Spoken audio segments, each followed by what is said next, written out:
ดอนดินถิ่นผู้ไทยมาเห็นสาวบ้านเวียงไซเว้าผู้ไทยเที่ยวบุญแข่งเรืออายมาตะบ้านเลยมาเอ็ดเพลอคือหากก็เห็นฟังแล้วใจแทบหยุดเต้นเมื่อได้มาเห็นสาวงามบ้านเวียงไซสาวบ้านนายอนโดนกับหุ่นเขาว่างามลายสาวนาบอนคนตุ้มยังอายเทียบบ่ได้กับสาวเวียงไซสาวบ้านดอนกองสาวสมห้องน้องเดินนาคาหำถ้าดอกแก้วเขาลือว่างามไอ้ว่ายังตามบ่สู่เวียงไซ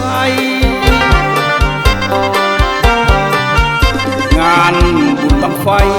ไอ้อยากจะไปใจแทบขัดร้อนอยากไปแย่งผู้สาวงามฟ้อน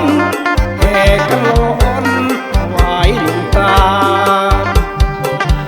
อยากเดินเคียงคู่เหมือนสู่ศพจูงอมิตรตาเป็นคู่เคียงร่วมเฮือนสายขายันวาสนา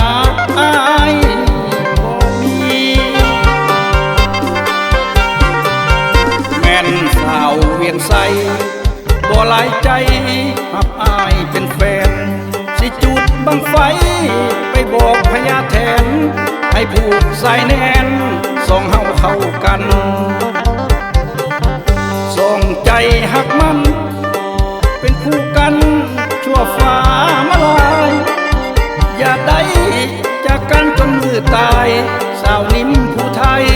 หักอายได้บ่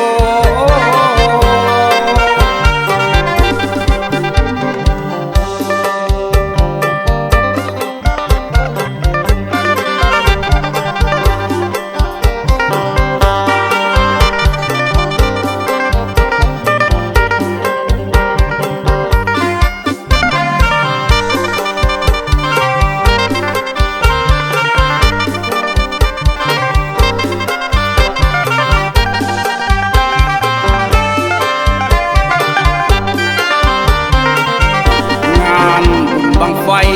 ให้อยากจะไปใจแทบขาดทอนอยากไปแย่งผู้สาวงามฟ้อน